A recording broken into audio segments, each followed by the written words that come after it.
Middle school is a big part of people's lives, being a huge changing point as we decide what we want to do. I mean, some people, I didn't do that. But when I wasn't doing that, I was doing what all the whippersnappers were doing. Hanging out with friends, watching anime, thinking about how I was going to get through school. But just like many people, we all have that cringy middle school past. I know I did. Now imagine an anime that deals with middle school and all the stuff I just explained, and put it into an anime and you get a pile of steaming rubbish. But with Mob Psycho, you get one of the best anime that dives deep into emotions and experiences, while also giving a hilarious action-packed anime. Also, don't worry guys, I was able to post on Valentine's Day. Yep, definitely got it on Valentine's Day. Let's move on. As I explained, Mob Psycho 100 is an anime about dealing with the struggles of growing up, but the catch here is the fact that Mob has powerful psychic powers that can go out of control because of his emotions. Which honestly goes hand in hand with this, as middle school can be a very tough time for kids, and it becomes accurate to how people can feel when it comes to what they want to do when they want to grow up, and who they even want to be as a person. As it gets harder and more conflicting, having to suppress his emotions until Mob finally reaches his breaking point, anger, hatred, sadness, or something completely unknown. Yep, that's right, the shame of being a Weezer fan. Don't worry, say it with your chest, that you're disgusting and you're proud. By controlling these powers, Mob learns under the amazing spiritual man himself, Reigen Arataka, who definitely isn't in anything interesting on the internet that deals with being in a rivalry against other characters. Yeah, that happened. Basically, Mob adores Reigen as his mentor and master, learning all the stuff he needs in life, and basically what the whole world needs to hear to become a better person. There's only one problem. He isn't a psychic! He lies to Mob about being this powerful being, but in all actuality, he lies to Mob and cons him by making him work for him for below minimum wage. Bro, I can't even do that at McDonald's, man. I'm gonna cry. I don't want to look at that kid. Look at him! Now, you may be wondering, why does everyone even like him? Well, I mean, look! You could do the rump shaker, huh? The thug shaker. But we'll save more about him for later. We discover more characters throughout the series who need to learn these lessons that are told by our main characters, and see the amazing progression through each character, leading them to be villains of the story, to becoming another hero and friend that stands by Mob. Kinda like why you need to flush the toilet. You disgusting animal, stop leaving it in there, you know who you are. So yeah, that doesn't happen. I kind of need to just vent a little.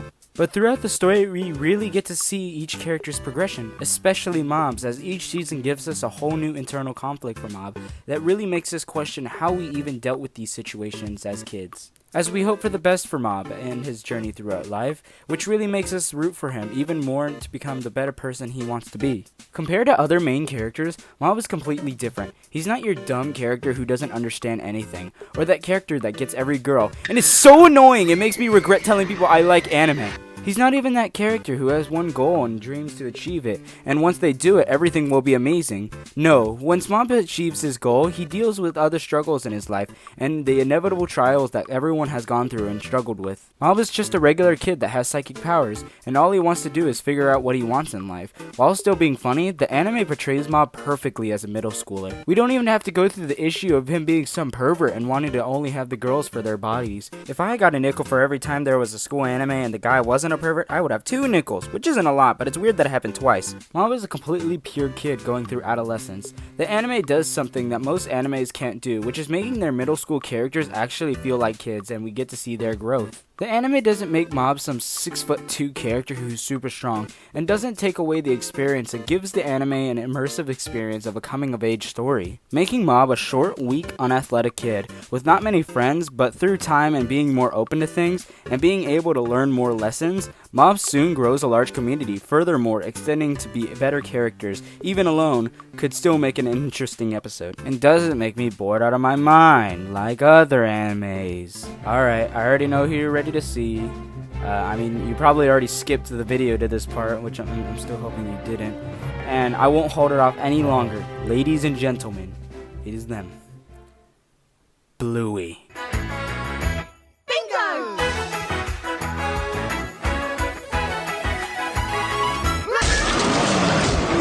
Okay, fine, Reigen Arataka. Reigen is Mob's mentor.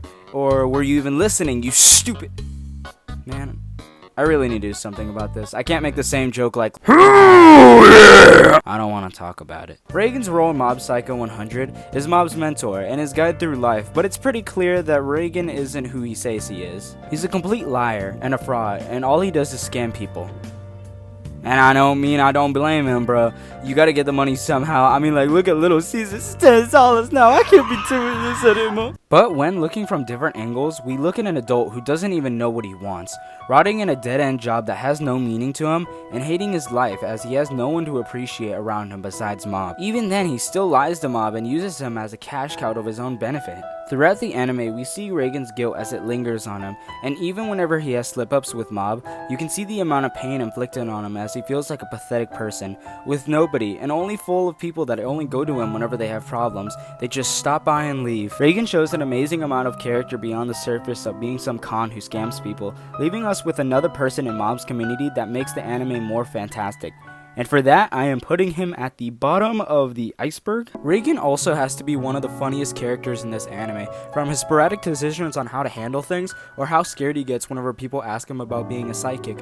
Especially when we see him conning someone, it's still a hilarious time with Reigen. He's a con man, psychic, and a mentor to Mob, making him an amazing character that will always make you laugh but will still amaze you from the character growth as a person. Another character that goes through development of growth is Teruki Hanazawa. Actually, never mind, he doesn't really grow. I mean, he kind of shrinks, you know. You're dead! Yeah, it's a long story, I don't want to talk about it. Just watch the anime, why are you watching this? Mob and Hanazawa used to be enemies, but there was something different about him. Hanazawa was pretty much the complete opposite of Mob. He's popular, outgoing, great with the ladies, has amazing style, but the thing that makes him so different from Mob is how he uses his psychic powers. Oh my god, I'm so sick of how I speak, gosh dang it. You know, I'm gonna draw there. Isn't that pretty? Oh no. Hanazawa is a flashy guy who likes all the attention and he uses it to pick on others and beat them up, making him gain a complete ego, thinking he's the most powerful man in the world. Which is wrong because Goku exists and trust me, you do not want to deal with him, especially if you just beat a sickness. Enemies to heroes are always a hard concept to grasp, especially if it doesn't feel like the development wasn't truly there. But that's nothing to worry about for this anime, as it gives us development for Hanazawa and his journey through the loss of ego and dealing with a new life, of becoming a better person that isn't defined by his powers, but as he is as a person. Kinda like that episode of racism in the Mario show where they changed the people into red and blue. Think they'll ever learn that lesson in the real world? Yeah, when humans get as smart as mushrooms. I think Hanazawa's character is a perfect dynamic between him and Mob as they become rivals. Kind of. I mean, it's still kind of one-sided. But they both teach life lessons and help each other out during times of need, even relying on each other. We feel the compassion between the two as their friendship grows, and it really shows during the later seasons. Which is why Hanazawa is a perfect example of a villain to hero, as he grows more as a person because of Mob and his friends, growing that strong bond between everyone. Lastly is one of my favorite characters in the anime, Ritsu Kageyama, Mob's younger brother. Now let me explain. I feel like many people can relate to Ritsu, which is why he's such an amazing character throughout the beginning of the anime. We see Ritsu seem like a perfectly fine kid who seems like he's at the top of the world. Even Mob admires him for the amount of responsibilities he takes over. He's the vice president, he gets good grades, and has friends. Yet, he's not actually fine. He's envious. He yearns the power that Mob has and gives him a complete inferiority complex towards him. Knowing he will always be weaker than Mob because of his power, knowing Mob can completely destroy everything because of his emotions. Being completely frustrated, questioning, why don't I have the same powers? We're family, right? Why is he only gifted with these powers? Ritsu feels completely defeated by not having psychic powers, making Ritsu hate himself even more, as he will never be on the same level as his older brother. Ritsu is a character we really get to experience a whole journey with, focusing on his inferiority complex and his journey through learning to love himself and even gaining powers from a specific someone, but I'll leave that for later. However, once Ritsu gains these powers, it takes a turn that most people don't expect. He's soon starting to beat up people, lying to people. Soon he ends up taking the dark side, not even caring about what happens. But Ritsu ends up going through his journey of learning about these powers and learning to accept himself and being able to stand with his brother, no longer having to cower in fear that the fact that Mob may be able to lose control and he won't be able to stop him. and in the end, giving us a full resolution to the situation of Ritsu. Going through this journey is really impactful, as Ritsu finally gets to go through self-acceptance, making him a really deep and more passionate character that has an amazing amount of complexity that didn't even need to be put in the anime. He could have just been a small side character, yet he stands tall with all the other characters, and this is why Mob Psycho is just amazing. Then we got Dimple. This lovely piece of cabbage. That doesn't look good. Dimple is one of those characters who's just there. And I adore it. Alright, there's two types of people. People who like Dimple and people who are wrong. Dimple is a pretty funny character. Before becoming that small little pork chop, he was a cult leader, guiding people and brainwashing them so he could become a world leader, until Mob destroys his plan and any attempt of trying to get that again. Basically destroying all the power that he's gained, leaving him the way he is now. The lovable hot sauce dude from SpongeBob. Dimple is kind of like that bad angel on Mob's shoulder, literally, as he follows Mob around and trying to convince him that he should be using his powers for taking over the world. Yet, Mob obviously doesn't want that, but Dimple still stays, since he has really nowhere to go. While that does kind of make his character seem conflicting at times, as he's kind of just there, as I just said, I don't really mind because he says some of the funniest stuff in the anime. Forget about your club. Work on your psychic powers instead. That Tsubomi sure got a nice... Well, Dimple is just sitting there most of the anime, only being there to help Mob with the fight or even save him from something. He doesn't really make a huge impact, only really there to save Mob because he needs someone to save the day, so he isn't doomed from the evil powers of the world. Right? I don't even know why I asked right. I mean, like, seriously, I'm supposed to be teaching you about this. I'm sorry. Later through the series, Dimple finally tries to regain that power that he used to have, so he could finally rule the world. Many people would just be disappointed that the anime is trying to do this kind of thing again, but I feel like it gives people more ideology of Dimple, giving him the question of, what am I even going to do with my life after I reach my goal? This is a question that always goes for people, and I feel like this is the perfect question for Dimple, considering his whole ideal was just make a cult, become a cult. See, you get it because he just doesn't know what to do. Kind of like me whenever I worked at a fast food place. Jeez, I don't know what to do. Why is there a rat in here? Who do I really want to be after this? What do I even plan to do? Dimple soon enough learns that he really wanted this whole entire time was someone to actually be there for him. Not a facade of people who he only brainwashed to adore him, but a friend who will listen to his ideas. While they will judge him, but in the end, they both compliment and critique their dreams and ideals, which really makes it more impactful near the end between Mob and Dimple's relationship and what they mean to each other. Dimple may seem like this simple character, but the creators really pulled through in this season, giving all of our main characters arcs. That really gives us more complexion to not only Dimple, but to all the other characters. Speaking of side characters, did you know that the creator of Chainsaw Man roleplays as his sister on Twitter and has tried levitating on live streams, while also cosplaying as Makima on one of them? Finally, someone I can relate to! But seriously, the side characters are amazing. I never knew that I would actually want to see so much more of a peaceful episode where we just get to see Mob live his life with these people. But to be honest, it's probably for the best because when we see these moments between Mob and these side characters, we just see as life happens in front of our lives. I should be doing that. As Mob gains new friends to hang out with, seeing all of them enjoy their hobbies or clubs together is a really sweet and comforting sight. My main favorite has got to be the Body Improvement Club. They're the most supportive of Mob, encouraging him to keep striving to be a stronger person. They help him with whatever he needs, and are amazing friends of Mob, and that don't really have any bad moments where I just want them gone. Whenever I see this club, I wonder what kind of I'm just excited to see what situations will happen between them and Mob. There's even the Telepathy Club, who don't really do much and kind of just lay there, but it's still Mob and the club leader Tomo Karuta and all the other club members have fun interactions together, feeling like people who are just going through their life and having fun, and even then they still don't feel like as these flat fill-ins for the backgrounds. They're interesting enough for me to enjoy their time with Mob, which is when you know an anime is really amazing, whenever even the side characters are funny and interesting and they're just some of the best characters. However, we finally stray to the dark side of any anime, the underbelly of the fish, the bottom of the iceberg. I get it! I mean... Okay, we're talking about the bad things about the anime, and I'm gonna be completely honest. The anime is garbage, just don't watch it. Thanks for watching. Alright, but seriously, the anime hardly has any problems. Pretty much this is just my nitpicks. One of the main problems is probably the decline in entertainment whenever I was watching season 3. As in the beginning, it's just kind of slow, and it doesn't feel as hype as the season 1 and 2, and it really just takes away the whole feeling of it being a whole new season with nothing wrong. To be fair though, I did completely binge watch season 1 and 2 together and had to wait months until I was able to watch season 3, so maybe my opinion will change a little in the future, which I know it probably will. Cause, I mean, look at my Hero Academia and Danganronpa faces. Such a sad, sad creature. Other than that small little nitpick, I can't really tell you any more flaws. Maybe the problem with Dimple not being as fully developed or until the end, but even then I still didn't mind since I liked him, so you know what that means.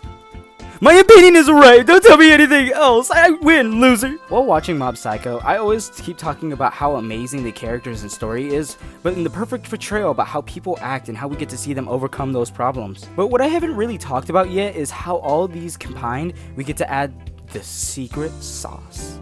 The beautiful themes and the life lessons they give.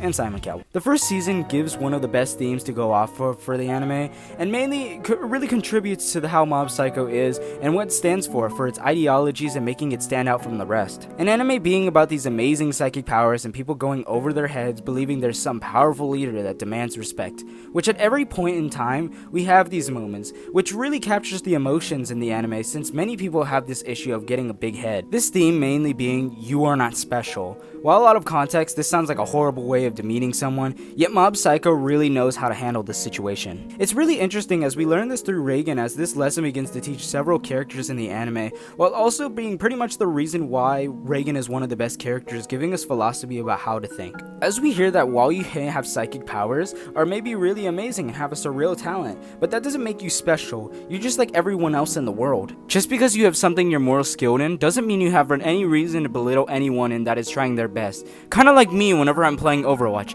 because I actually suck at Overwatch. Also calling it a double-ended knife, and you can hurt both yourself and other people from having a big ego, while saying it's okay to be different and having your own skills, but it's still how we use these skills to affect others that really matter, as we all have our worth in what we do, but we don't need to be flashy about who we are and bring down others. The next lesson is in season 2, where we have a big talk about did you know that empathy is apparently very hard for me to say in a video?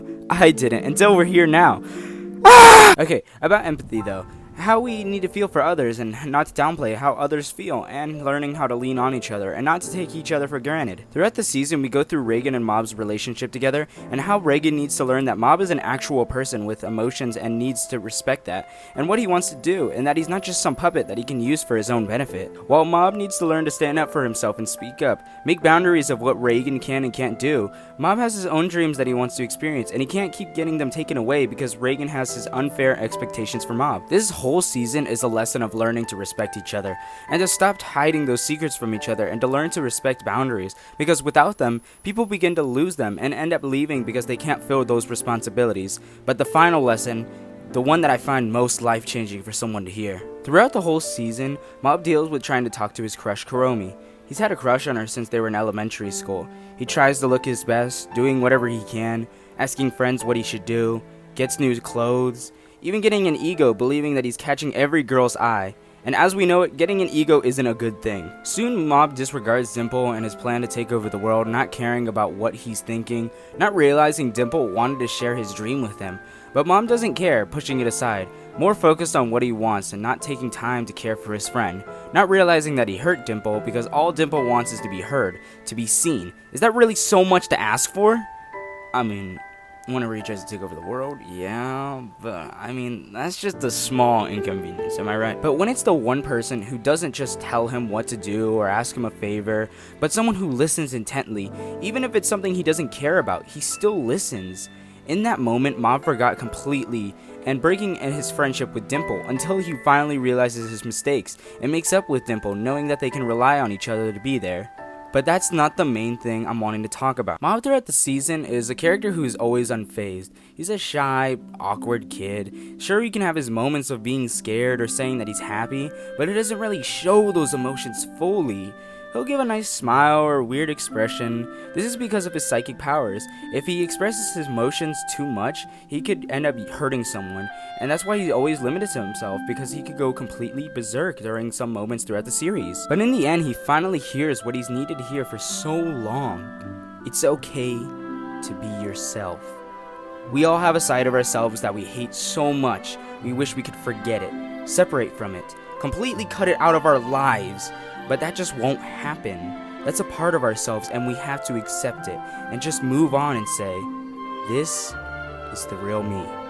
If we fight who we really are due to fear of someone we don't know laughing at us, that only brings us more stress too. It makes it harder for our true self, the real you. And if that happens, it shouldn't matter, because in the end, you're still the person you want to be, not hiding your emotions, being able to enjoy yourself and the people who are around you.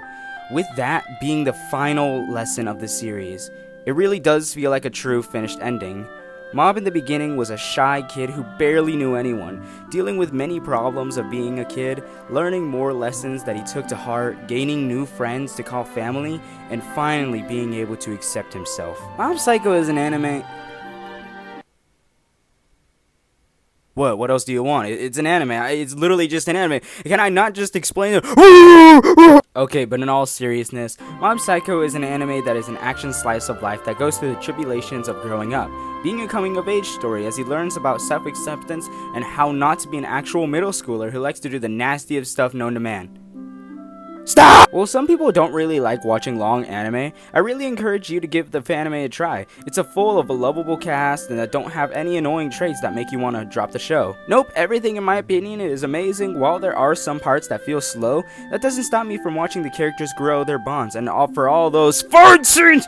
They're so good! All I gotta say is the anime is a masterpiece. Now it's time for the rankings! Yeah! Alright, first is how safe the anime is to watch in front of your parents. And this anime gets a... what? 9 out of 10? Why? Oh gosh dang it!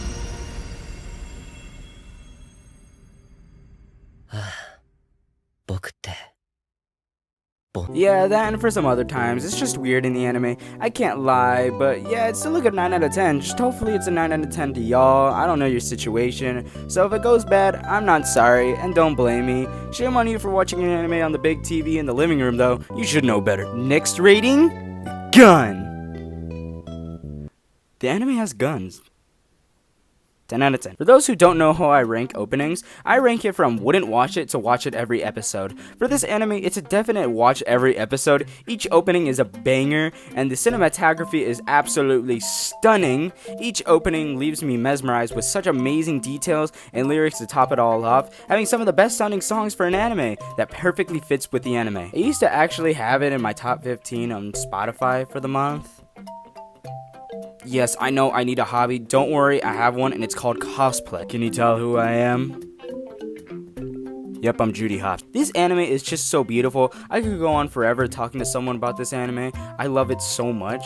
If you can't tell, I even have a soft spot for this anime since it was whenever we had a power outage because of all the snow. So all I did this whole time was just binge the show, and I feel so nostalgic for this anime because it was the nice anime to binge and relax. It's completely unique and it has an amazing design and character style, and it feels different from other anime about having overpowered characters, leaving me with a fulfilled feeling and not feeling disappointed by the ending or feeling like I want more. It feels completely perfect, and I'm happy about that. In the end, the anime is 100 out of 10.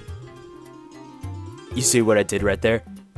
I'm so funny. This anime really means a lot to me, as you can tell from me making this video, but it's just something about it, from the characters, lessons it teaches, and the whole story in general that just makes it so amazing. While the anime does have its minor flaws, they mean nothing to me because every episode of the anime is just so amazing to watch, and that I wish I could get that experience back and rewatch it for the first time. Hopefully you guys enjoyed the video. Leave a comment if you have any other opinions about the anime. I would love to read them, and comment on what other animes you think I should review in the future.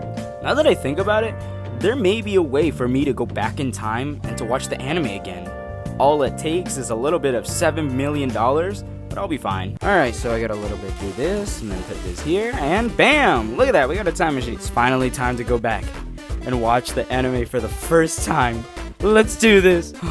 First time experience for Mob Psycho, here I come. Wait,